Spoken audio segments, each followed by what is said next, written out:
Hello, ladies and gentlemen, and welcome back to the Common Sense Crypto channel. As with you always, this is Rich doing another video today on XRP. So I hope you're all having a wonderful day today, wherever you are in this great world. I'm going to talk about XRP. Now, here's the thing.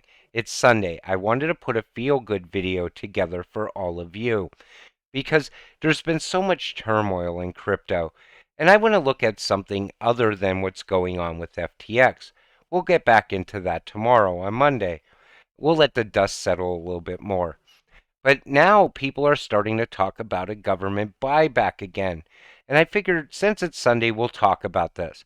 They are talking about an XRP buyback again. Look, I will sell the government 10,000 of my XRP for the low price of $589 each. Now, 589 has always been an important number inside of the XRP community. A lot of people believe it's based off of The Simpsons. Other people say that's too low. It's got to hit 10K. Other people said that $37,500 per XRP is still too cheap, and they're going to hold out for six figures, possibly seven. Now, I'm not saying that any of this is going to happen, but I'm going to show you how people came up with this. So if XRP buyback started today, would you sell for $37,500 per XRP? Most people are like, absolutely, I would sell. Other people say, nope, I would take it to the grave first. So Ripple buyback millions of XRP off secondary market as ODL gains global momentum. Now this kind of makes you think that there could be a shortage of XRP in the future, right? Because why would Ripple be buying back millions of XRP if it wasn't going to be needed at some point? Then there's this. Under executive order of the President issued April 5, 1933, all persons are required to deliver on or before May 1st, 1933, all gold coin, gold bullion, and gold certificates now owned by them to the Federal Reserve Bank, branch, or agency, or to any member bank of the Federal Reserve System. This is when the government bought back gold, back when our dollar was backed by gold. But today, it looks like digital assets could be backed by precious metals as well.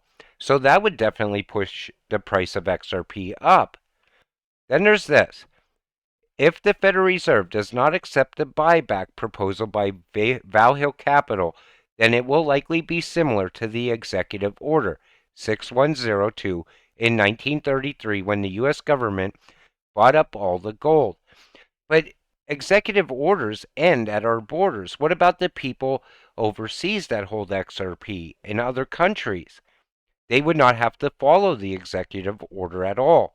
And yet the price of XRP would continue skyrocketing if the government was buying it back at almost $40,000 per XRP. And people still say they will not sell at that price. So here's the buyback theory. James Valli of Valhil Capital introduced the thesis that XRP may have a fixed price to support market stability. JV theorized that central banks have made an agreement around the next financial system, which includes a price for cross-border payment asset XRP, similar to Bretton Woods' fixed price of $35 per ounce of gold. If a revaluation occurred for all fiat money supply, that would set XRP price between $37,500 and $50,000. So people believe that it has to be valued at that amount to be used inside of that new financial system. Now, there's counter thesis questions as well. If this happened, would banks actually compensate retail with fair market value or seize the asset? Other projects run on the XRP ledger, NFT projects. How would a 37K price impact those projects? If banks agreed to use a high-value digital asset for settlement, would it be less costly to simply create a new one that retail doesn't hold, but also runs on an XRP ledger or other tested platform? Now, the part where the bank would come up with an alternative doesn't work for me, because of on-demand liquidity. I believe that's what makes XRP so important.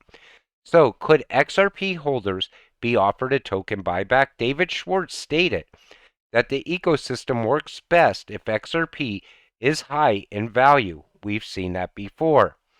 SEC's Gary Gensler also stated in an MIT video that bridge assets need to have stable price to support financial system. Now, I believe that XRP has to be high valued to move all of that money. I've said it before. And it has to be stable to be used in the new financial system. Because if two countries are going to do business and say on Monday the price of XRP is down, they'll say, well, let's wait and see if the price of XRP goes back up. Then I'll make the payment. The world just doesn't work like that. I've said it many times. So then you have the Ripple buybacks, which make people think that XRP could be scarce in the future as well. But let's continue. So the Federal Reserve is not public. It's quasi-private. Now you see what's going on with the Federal Reserve. It has literally admitted that their interest rate hike will not reduce gas or food prices, will most likely lead to a recession, reduce the rate of wage increases for workers, and increasing unemployment. The Fed is not part of the U.S. government. They are private. They're not public. So when people say, well, they can't use XRP because it's not a government coin. No, it's a private coin. And it could still be used because it doesn't compete with any digital currency. No country's digital currency is competition for XRP at all. It's just going to move those currencies from one country to another, like a trust layer. If Ripple is considered a bank, it will not have control of its own currency. XRP, the government, whether the US and the EU and BRICS nations will ultimately control the CBDCs. The interoperability and cross-border payments will not be controlled by a private company. Well, the Fed is doing payments right now, and they're a private company still. So what makes the Fed different than Ripple? It really doesn't. XRP does not compete with stablecoins or CBDC. Ripple's Senior Director of Global Operations. That's what I was saying. It's not there to compete with a country's digital currency. It's just going to move that digital currency. XRP is tied with utility. The more it's utilized, the higher its value. $10,000 doesn't sound crazy for global adoption. Now I see more and more people pushing towards the $10,000 XRP rather than the buyback option. And people believe it has to be at that price because David Schwartz mentioned it once. But he didn't say it's going to be 10K. He said it could be 10K. Or if it gets to 10K, something on the lines of that. But 10K is more believable for a lot of people.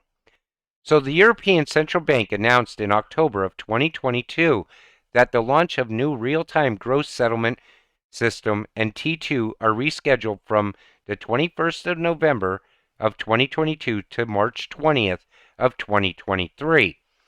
So I believe between now and March 20th of 2023, a lot of things have to happen. I believe Flare's going to go live, adding value to XRP. I also know ISO is going to go live. I believe the price of XRP goes up before that even goes live.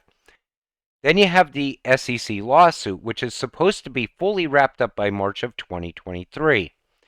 And then even FedNow is projected for March of 2023. So that looks like the big month for XRP and XRP holders. But I believe the price rises before then, like I said. XRP on-demand liquidity. Fed warns of low market liquidity in $24 trillion Treasury market in latest financial stability report. So they're already talking about a liquidity issue. That's where XRP will really rise in value, on-demand liquidity. The SEC wants to streamline liquidity rules. Funds should hold more high liquid assets. Hey, Gary Gensler, something like ODL from Ripple would be quite helpful there, wouldn't it? Sometimes the whole thing really seems almost scripted. So now you're starting to see them streamline liquidity rules. I believe at some point they are going to usher in XRP for that on-demand liquidity, because I do believe a liquidity crisis is still coming. Liquidity crisis is the biggest problem right now in crypto with banks, governments, pension funds, etc., etc. Also, the distance from the BRICS nations to the US dollar. XRP is the best currency to solve all these problems. ODL. It solves so many world problems. The cross-border payment system is broken. It's 49 years old. SWIFT needs an upgrade. Let's face it. 589 XRP, maybe 5,890. You see the candle to electricity, gold to XRP. Now, people still believe XRP needs to be backed by gold. And I say it all the time. It doesn't need to be backed by anything. It's moving value. It has to be high valued to move that value.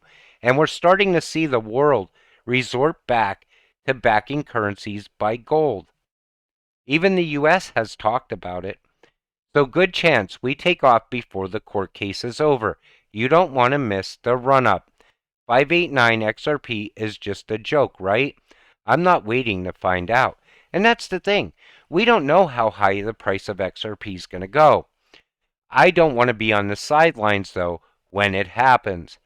And I definitely don't want to be on the sidelines waiting to get into XRP because the second word of that settlement happens or that case ending happens, the market will show it first before you even hear about it. The price will already be up. That's why you need to be holding XRP. Just be patient. Whatever the price is, I'm sure it's going to be high. But I wanted to do something different today because it's Sunday and all the talk is FTX. I figured we'll talk about XRP and FTX tomorrow. I wanted to do a feel-good video. Keep you reminded on what you're holding. You're holding one of the most visionized coins out there. It's a visionary coin. People have so many visions for XRP. Some say $1 million, others say $100,000, $10,000, 37,500, 589, whatever the case may be. You just want to make sure you're holding it when that time comes. So be patient. I want to thank you all for watching all my videos. I appreciate all of you. We'll see you in the next video. Have a great night.